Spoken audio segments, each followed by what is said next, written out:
ito na yung itsura ng tobacco flower natin, guys. Ayan, o. Marami siyang, parang buds tong mga to. Itsura niya para siyang buds. Pero ito na yung pinakabunga niya pala kasi meron siyang mga petals. Maganda yung itsura nito pag namumulaklak siya. Maganda yung itsura ng bulaklak ng tabako. So may mga petals to bago magkaroon ng buds. Itong buds na yan, marami yan per isang puno to.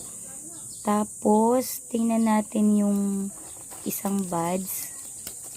Yung isang piraso nito, guys, maraming maraming buto. Tingnan natin yan. Ayun, o diba?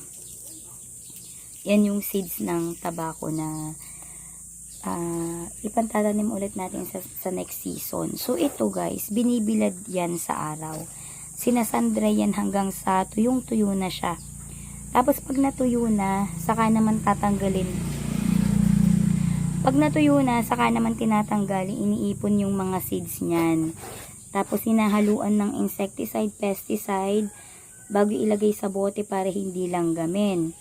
So, ito, iniipon nila yan, nilalagay sa loob ng bote.